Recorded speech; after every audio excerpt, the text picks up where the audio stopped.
Purposely. Your life, God's purpose. Listen at onpurposely.com. Hello, everyone, and welcome to the Gospel Tech Podcast. My name is Nathan Sutherland, and this podcast is dedicated to helping families love God and use tech. Today, we are talking about how to make wonder-focused adventures easy. Another way we've said this in the past is analog adventures. How can we make these easy? How do we not make them such an uphill battle for us as parents when we want our kids to do something fun and something that's great for their brains and builds character and all that stuff? But that doesn't feel like it's, pulling teeth or nails against the chalkboard. And it's always a fight to do. That's what today's conversation is, because your kids are going to be at home. We're going to be on Christmas break. And at least for those of us in the United States, we've got an academic break coming up here with Christmas break. And we want to make sure that our kids have awesome stuff to do. They can play with their cool electronics. They can do all that. Sometimes they need to just walk away. So what can we do? That's what today's conversation is about. So with no further ado, let's get this conversation started. Welcome to the Gospel Tech Podcast, a resource for parents who feel overwhelmed and outpaced as they raise healthy youth in a tech world. As an educator, parent, and tech user, I want to equip parents with the tools, resources, and confidence they need to raise kids who love God and use tech.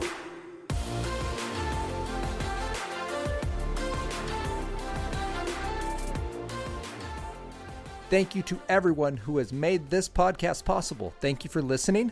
Thank you for sharing. And thank you for liking and reviewing, or subscribing and reviewing, I guess. So here's what we're seeing. You guys are listening. That's awesome. You're sharing it with friends. That's incredible. And you're leaving us ratings and reviews. So that means you're leaving us out of 5 stars. We are still a 5 out of 5 star podcast. So thank you for leaving us 5 stars. I'm trying to make 5-star content. If I'm not making 5-star content, please write me, nathan@gospeltech.net. You can tell me stuff you love, questions you got, or how I could improve this content. And that's really what I would love to do. And then you are also leaving reviews. It's 1 or 2 sentences telling people why you listen, so that when they go through all their possible options, and there are tens of thousands of options, even just within the space of gospel, there are hundreds and hundreds and hundreds of very well-made podcasts. People listen to this one because people like you tell them it's worth it. So you tell them in person, and you also tell them through the interwebs. So thanks for doing that. Thank you to all of our amazing partners. So we've partnered with Loam, who helps us prioritize our time and our focus with our families. You can go to withloam.com and set up your free account today. It's just a forever account. It's not even a trial. They're just wanting more families to use it. If you want your child to have safe and awesome technology, a great option is Gab Wireless. They have smartwatches. They have smartphones, but they're actually dumb phones. So they don't have internet. They don't have App Store. They don't receive images, but you can still take pictures, send texts, and make phone calls. So that's Gab Wireless. And you can go Gospel Tech 10 at checkout, and they will give you discount for that, some free stuff, which is awesome. And you can also check out Bark if you already have a smartphone. Bark is an amazing app. You just write Gospel Tech in at checkout, and they will also give you a discount for that. And we partner with these groups because we believe in the products they're making. We believe in the people they're reaching, and we want you guys to have all the resources that are going to help you love God and use tech. So thanks to all of our partners for making this happen. Today's conversation, we are talking about how do we make these wonder-focused adventures easy over break. Now, it is awesome to watch a family movie, and sometimes it's even necessary for your sanity or for the sanity of your kids. We get that, and that's really important. Sometimes we love, like, Charlie Brown Christmas. Great. But now Hadley says, "You blockhead," which is adorable-ish, but she actually means it as an insult sometimes. So every once in a while, we have to take a step away. And in fact, we've come up with 3 reasons that, like, you and our family, these might fit with your family. But when our kids say, "I'm bored," that's not physically possible. There's too many amazing things to do and learn in life to be bored. So "I'm bored" generally means I'm overstimulated. That's what our kids, meaning my 3 children, are telling Anna and I.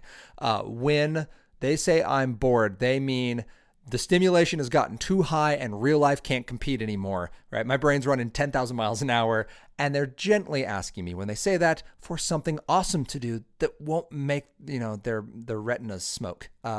So that's one way. Second is when they get their anxious energy. Owen and Henry specifically, they start fighting like baby bears. Generally, it is Henry picking a fight with his older brother and then getting absolutely dominated. But that generally, when that breaks out, like they just have energy they can't control, and it just comes out in wiggles and wrestling matches. And the third would be they get really, really sensitive. Like they'll be talking about the rules of a game or a book they're reading, or one brother will start testing the other brother on math problems that there's no way he should possibly know the answers to. And that other brother will begin to break down emotionally from this torment of his sibling. Those are examples of like, all right, our children are overstimulated. They're just at the end. We can't set them in front of a screen for this. We can't fix this with their favorite show or music or, circle round story. We need them to get an activity that operates at the pace of real life, that's going to be relational and might even be something they do quietly by themselves. So what are those things? That's what we're talking about today. Yes, back in episode 148, Anna's like, trampoline, which I will get to, but there's some caveats with trampoline. I know it's not a great fit for everybody, but these are called analog adventures or wonder-focused adventures, and those are our 3 cues. When our kids say, I'm bored, when they get that anxious energy, or when they just are on edge emotionally, and it's not their normal on edginess. This is distinctly different. Like they watch too many shows. They've been inside too long. They need something that exercises their brain, but doesn't feel like just go out and do yard work. So I'm breaking it into kind of 3 categories for each idea. Something free, which I almost always is able to find something free, something inexpensive, and then one like paying option, but none of them are like just incredibly high paying. But if you're willing to put money into it, an idea of where that money would be worthwhile. So the very first one is get crafty. So if you're going to get crafty, the best free option, and I've said it here before and I'll say it again in the future, is Art Hub for Kids. It's on YouTube.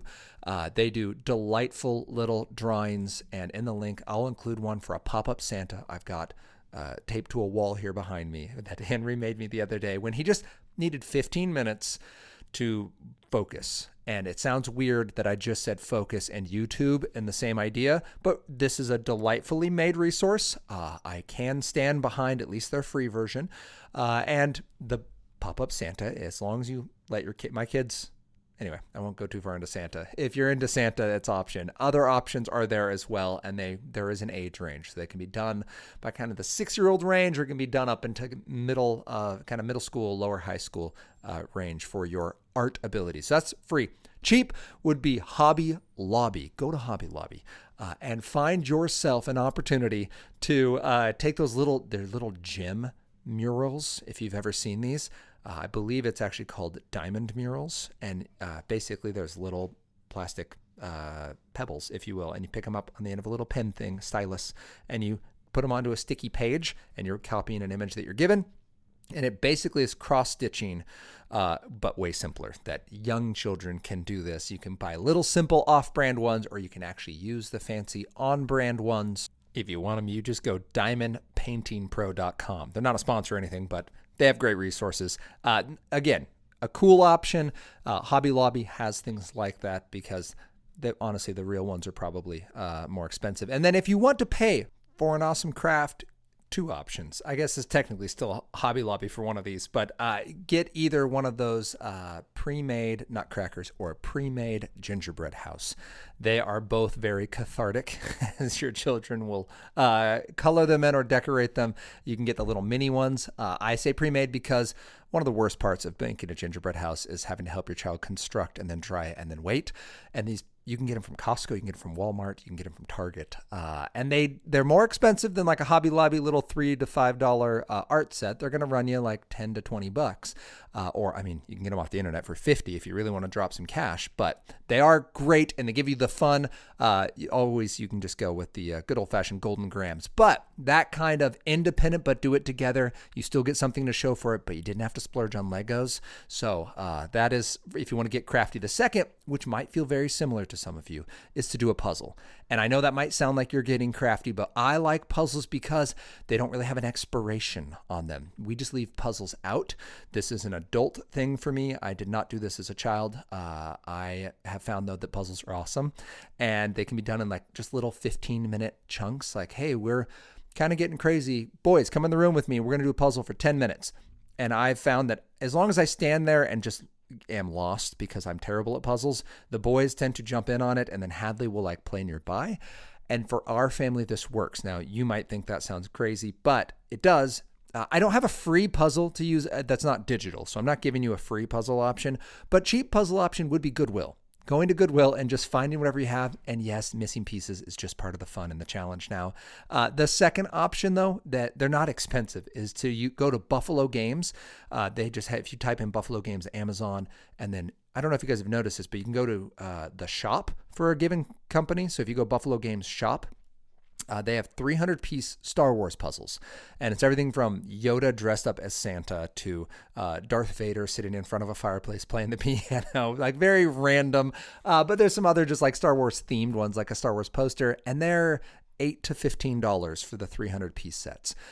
So when I say paying for this, you are paying, but it's very reasonable. And a 300-piece set with my kiddos and myself doing this, like it's a few hours of enjoyment. It's not something you're going to finish in 8 minutes and be done with, but it's not so hard that like you're going to be doing this for weeks on end and you're never going to have a chance. Just do the border first. So first is craft, second is puzzle.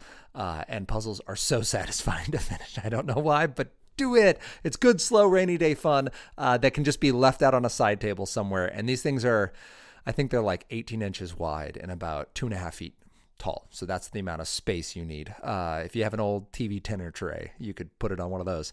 Third is enjoy a story. So for free, the public library, we went and got A Christmas Carol. We actually got the one that had the artwork by Quentin Blake, who does the art for Roald Dahl books. So it's kind of this quirky, fun imagery that lets the kids picture the story, and it also takes away from some of the kind of scariness because it makes everything silly. So when you get to the Ghost of Christmas Future, you're not just dealing with the Grim Reaper. It's a little bit more silly in that regard. But that's been one we just read out loud, and again, not all at once, not as anything formal. Actually, when we finished it, the boys and I were doing the puzzle while Anna read, which made my nerd heart happy. So that was a cool way for doing it for free, for cheap. Getting something like, there's a Fisher-Price nativity book, Fisher-Price, yes, nativity book, but also then just a nativity that is awesome. So Hadley loves playing with that, but Lit for Little Hands is another book option if you're looking to buy. They're very sweet, and there's a Christmas Carol version of that. So on the book side, for your non-readers, something like the Little Fisher-Price nativity, and then for the Lit for Little Hands is an awesome option for some of the literature options out there. There's other little kid versions of classic stories like Little Women, but Christmas Carol is what we did for this one. And then if you want to pay, get an audiobook. The Narnia audiobook is awesome. We use Audible. We use it through an old Bose speaker, so we don't have anything fancy. I don't love the internet connectedness and the constant listening of something like an Echo Dot. So we just use a Generation 1, actually, Bose speaker that often has to be plugged in, but put it on, connect it to my phone, and then I just Bluetooth it, and that way it can be listened to for short periods of time. You can set a timer, be like, we're going to listen to this for 15 minutes or 30 minutes, whatever it is, and that's been really cool. And yes, with your membership, you can get free audiobooks, but you can also just buy books and then discontinue your membership. So an option for you if you want to enjoy a good story. So at this point, we've had some nice, quiet craft ideas, right? You do your craft, or you do a puzzle, or you listen to a story. If you need to burn off some energy, any form of tag, people, we need to get our kids moving. I generally send them outside. I've done it before where I've just pulled the car out of the garage, made them go in the garage. If you've got one, that's an option. But freeze tag is my personal favorite because it requires teamwork and you're never really out. So I like that. That's your cheap or your free version. Play some freeze tag. You can spice it up with some toilet tag or some tunnel tag or pose tag, whatever tag you do, cool. Do some tag. Play it with your kids or just make them play it with each other, and that's great. A cheap version of tag, if you want to spend a little money and get a craft thrown in, is to do Marshmallow Blaster tag. This is my young life self coming out. I included a YouTube link for this. It's great. It's 9 years old. The new ones have like much better camera work and music, but the thing they make is terrible. So just do the simple one. It's PVC. It costs like a couple bucks per little blaster gun. And basically you make this little tube structure. You put a little tiny mallow in the top of the tube and you blow on it.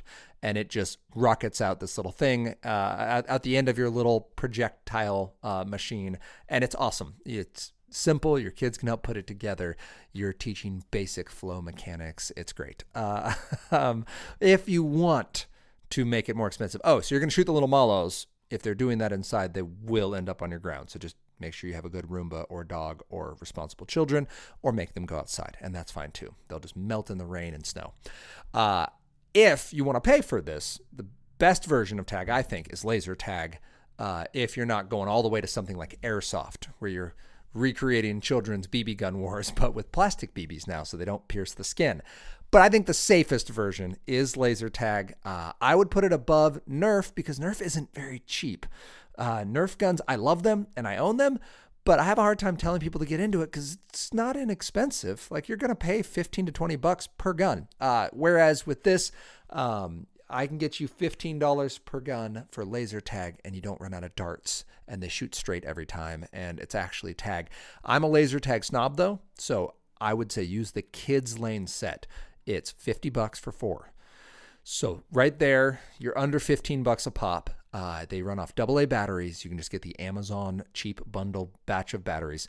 And the beauty of these things is they run forever, and they fix the one problem with laser tag, which is people will like hide their sensors and then just like sit in one spot, because the gun is the sensor. There's no chest strap. There's no head strap. There's no wires anywhere. It's just a standalone gun. It mimics what Nerf made like 15 years ago. And now if you try to get those guns, they're like $80 a pop.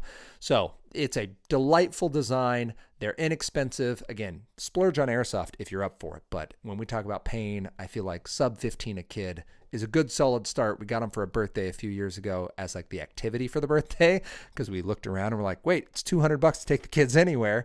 So we just bought a laser tag set, and it's been a genius idea. They're a lot of fun. So I would say go with Kids Lane. You can, again, check out the link, get it from Amazon if you want, but play some tag of any variety. 2 left here for this conversation when we're talking about how do we do these analog adventures. Oh, by the way, the reason a wonder-focused adventure would be tag is because it's relational, because it gets your kid moving and using their bodies. And the reason I like laser tag is you can't hurt your eye, right? So that's beautiful for any age group. Hadley can just stand in one place. They're very engaging because it's a similar concept to a lot of the games your children want to play. They want to play Fortnite. They want to play Call of Duty. They want to play these games that are Overwatch, where they are first-person shooters. If you would allow your children to play that, you're probably okay then with laser tag, but it requires your child to physically move and to physically run. And we went to Costco and got a bunch of cheap boxes and taped them together and used them for our obstacles. So you can do that if you're looking for something to be up for a weekend or a few days.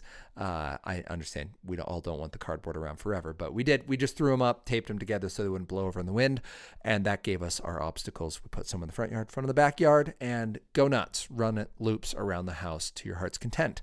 So that is why laser tag, even though it's electronic, it's still you operating it. It can't move faster than you. It can't be overstimulating because you're still ingesting all of that sensory information at the pace of real life, unlike a digital environment where it can move so much faster and so much flashing. So then we go to something a little more culinary. Bake it. Bake anything. Go to the library, get your free baking book. If you're gonna borrow a book, obviously you have Betty Crocker as a great option. I personally like The Perfect Pie by the American Test Kitchen. If you have a local library, they often would order in books. And if they don't have it anywhere in their system, and you can say, hey, I had a friend refer this book to me, they often will go purchase those books for you. It's not the fastest, but it is an option. So you can go and bake something, and all you got to do is have flour and sugar and butter. If you need an idea of what to bake, your inexpensive one would be go do Toll House cookies. Get yourself a Toll House cookie bag, because that's, for me, the apex of chocolate chip cookies, and chocolate chip cookies are the apex of the cookie world. So I know that's a very American take, but if you haven't had a Toll House, then I'm going to need you to try one, please. And then if you're going to pay and you want just a little bit of cost, but all of that to be kind of pre-thought out for you, Radish is a subscription program where you can get a monthly idea for baking and cooking. And it's just radishkids.com. And basically they send you a themed, so if you went December, it'd be Christmas themed, meal and desserts. So you can make them. They don't send you all the supplies. They send you a cute little menu. They send you some kind of like little cooking utensil that goes with it. It's not inexpensive, but when we were homeschooling during COVID, we did this, and it was part of our math and that kind of the curriculum. It also was part of our recess when our children were glazed over and completely incapable of continuing. So baking anything, fun option for all of us, especially if we're not bakers. Like, it's an awesome option to get our kids in the kitchen. And no, it's not always fun. And I say this with a smile on my face, but it's not always fun, because especially when you have a 3.5-year-old, she's bound to just intentionally destroy something and make all of your food a little bit worse. But she's engaged, she's involved, she loves it. And if she sees any rolling pins in our home, she immediately starts shouting apple pie. So I guess that's success. And maybe your child will too. And the final one, probably not a surprise for anyone who's listened to a few of these episodes, is play a game. Your free version of a game. I was stumped for a little bit. Your free version, if you want to play a game, is Mancala. All you're going to need is some pebbles or marbles. So you're going to have to pull some from the yard or from that flower vase. Then you're going to need something to mark circles. You can mark them in the dirt. You can draw them on a piece of paper. But Mancala would be completely free with just the stuff around you. You're going to need 12 circles, and I would encourage you to watch an instructional video from like the YouTube link I included below, because it's a simple concept once you see it, but it's just moving beads or stones around, and you're trying to get them into kind of your goal at the end, which gives you extra turns. So I would strongly encourage Mancala for a free one. If you want to go cheap, so sub $15 is what I would consider inexpensive. Kids on Stage is Henry's personal favorite, so I would encourage you to look at Kids on Stage. It's like charades for kids with simpler concepts and ideas. Sushi Go, I'm going to include a link, because when I Google or Amazon Sushi Go, you can't find it. But if you go to the Game Right like store on Amazon, so you search Sushi Go, and then it says go to the Game Right store in little itty bitty font right underneath your search. Click on that, and under there you can find an $8 version of Sushi Go. So the Sushi Party, I think, is like $15, $18, something like that. But the Sushi Go version is $8. It's the version we use and have and give away to people that we want to have enjoy great games. And then Sleeping Queens by the same company is $11. So those are the inexpensive games. They're good for the whole family, down to 5 or 6 years old. Again, Hadley doesn't play them great. She likes being a part of it, but she doesn't know like how to play. But anyone, I would say 5 or older, can play those 3 games: Kids on Stage, Sushi Go, Sleeping Queens. And because I am Nathan and I love board games, I'll include it down in like the notes part, but I'll just say 3 to 4 years old. Animal, I'll just list one. Animal Upon Animal is an awesome game. It's kind of like a Jenga-y, but you're stacking these little wooden critters, and you take turns stacking them up, and you person who makes it fall is out. For 5 to 7, so I mentioned Sleeping Queens already, so I'll mention Outfoxed. It was a gift from friends. It's been amazing, and I actually just this morning, Owen was playing it with Hadley, which was super sweet. The house was too quiet, and I went upstairs, and Owen was laying on the ground, being very gracious as an older brother, playing Outfoxed. It is a fun game. It's kind of like an easier version of Clue, trying to find a fox who stole a pie from the chicken town. He didn't eat any chickens, so I guess that's good. For 8 to 10-year-olds, I already mentioned Sushi Go, so I will mention Carcassonne, as in the region of France. Delightful. It's a little cooperative puzzle game. You are working for your own team, but you're to help one another out. You can make suggestions, and you make a lovely little region that involves fields and roads and towns, and you score points accordingly. If you're 11 and 12-year-olds, this is always a hard age group because there's so many great ones, but I personally really like Wingspan. It's about birds, and you're building an aviary, so you have woods and kind of prairie fields area, and then wetlands. But if that seems too intense, if you go read reviews and you don't like it, then I really like Dixit, which is little picture cards, and you make up a story, and you have a game to see who can guess. It's like Apples to Apples, but with pictures. So I really like Dixit as an option. I think there's like 4 or 5 different versions. And as I always say with Dixit, when anyone asks me, make sure you pre-flip through. There's no inappropriate pictures in the first set, in the original Dixit, but there are some that are a little scarier. There's one where there's two kids like holding hands and their shadows make like a wolf on the wall, and it freaks my kids out, so we don't play with that one. But just give it a quick scan through, make sure you're comfortable with what's in there, and just know that. And I would say that with every board game you ever get, because board games are awesome, but like video games, they're made by people who have different standards than you. So just make sure you're aware of it. And 13 plus, oh my goodness, so many great games. Super Fight, or if you want like a more intense game, Lord of the Rings Living Card Game, LCG, is like a non-super creepy Magic the Gathering. So you build a deck, you play with each other against the central deck. I strongly encourage. And then code names for party game. Any age group older than probably 6 or 7, they need to be able to make a clue about their word. So that's the one trick. They have to kind of think a little abstract. They can't use the word in front of them, but the idea is you're getting your teammates to guess your clues and not your opponent's clues. So to finish this whole idea of wonder-focused adventures, we're having fun, we're playing together, we can do it inexpensive or even for free for almost all of them. So just keep this in mind that there are amazing options for your family. They don't even have to be major Christmas presents. They can be stuff you just throw into your life rhythms. I would say trampoline. I'll include a link for the one that we got. It goes on sale from Walmart for like $250. And it's giant. It's 16 feet across. It takes up most of our backyard. But it's not on sale right now. When I made this list 2 weeks ago, it sold out for Christmas, which I guess makes sense. I'll include the list anyway, so you can check it in January, February, so that you have this another option. It's literally an open door or an open roofed playroom for our kids. We send them out often in jackets and boots. We have found that because they come with nets installed on the sides, you don't have to be worried about digging them into the ground or kids falling off and breaking their necks or arms like they did all the time when I was growing up. I have multiple friends who snapped collarbones on trampolines. That won't be a thing with this one. And our kids have been relatively safe. Yes, you'll get the occasional bonk, but I would say it has been a net gain. We've had this thing for 3+ years. And as long as I don't go on and send the kids, which is the only time we've had anything like mildly scary. I buckled Owen probably 2 years ago when he was 7. And by buckled, I mean I jumped him and he couldn't handle the force of the up, and it crumpled him in directions that one should not move.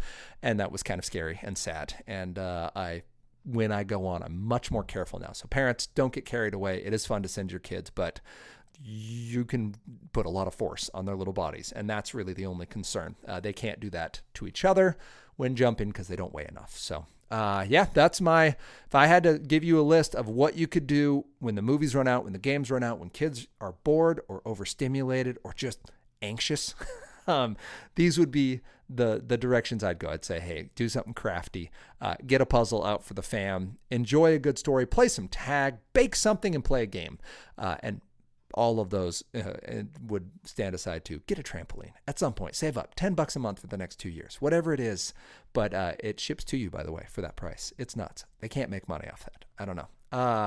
But that's my hope, that you would be able to apply some of these to your family. You'd be encouraged in it. It would feel easy and accessible. You'd see a win with your kids, and your kids would see a win of like, oh, this isn't high tech or super fancy, and it doesn't take forever. We can do it in 10 to 15 minutes, but it's still fun.